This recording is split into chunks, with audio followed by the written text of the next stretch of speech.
Hello, welcome back to Banga panorama. আজকে আমি ready হয়ে গিয়েছিলাম আর বেরোচ্ছিলাম আমাদের এঙ্গেজমেন্টের শাড়ি কেনার জন্য। আর এই যে চলে এসেছিলাম শুভ তাঁতঘর। আমরা প্রথমেই ঠিক করেছিলাম গিয়ে আগে শুভ তাঁতঘরেই দেখবো। ওখানে গিয়ে তারপরে কাকুরা এই যে শাড়ি দেখাতে লেগে গিয়েছিল। আমরা একের পর এক শাড়ি দেখতে থাকছিলাম যে কোনটা কি পছন্দ হচ্ছে সেই রকম নেব। তোমরাও একটু একটু দেখো, আমি ক্লিপস নিয়েছি। যদিও ভিডিওটা আপলোড করতে অনেকগুলো দিন লেট হয়ে গেল, অনেকগুলো দিন আগেরই ভিডিও এটা, তবুও ভাবলাম আপলোড করি তোমাদের সঙ্গে। আর শাড়িগুলো কেমন লাগলো অবশ্যই জানিও। আর নেক্সট ভিডিওতে আমি অবশ্যই শেয়ার করবো যে কোন শাড়িটা আমি নিলাম। আর এরপর আমরা খেতে চলে গিয়েছিলাম আমাদের একটা ফেভারিট রেস্টুরেন্টে, যেটা ছিল সুরুচি ক্যাটারান রেস্টুরেন্ট।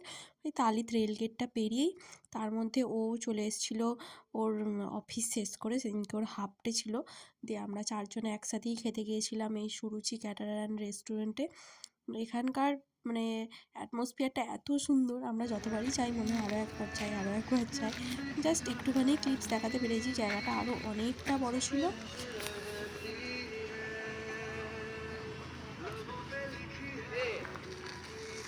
খাবারটা অর্ডার দিই দাদা। চলো। চাল লাফার লাগি ছিল না, এমনি সকাল ছিল ঠান্ডা, তো শীতকালে জানলা না করলে অসুবিধা।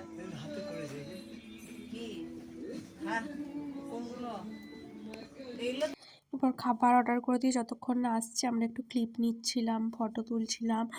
আর খাবারে কী কী আইটেম অর্ডার করেছিলাম বলে দিচ্ছি। স্টার্টারে করেছিলাম চিকেন 65, আর মেন কোর্সে ছিল বাটার নান, ফ্রাই চিকেন আর মিক্সড ফ্রাইড রাইস।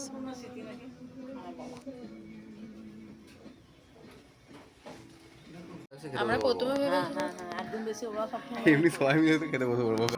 আজকের ভিডিও এখানেই শেষ করলাম। যদি আমার ভিডিও ভালো লাগে আমার চ্যানেলকে সাবস্ক্রাইব করবেন, আমার পাশে থাকবেন, আর অবশ্যই লাইক, কমেন্ট, শেয়ার করবেন। ধন্যবাদ।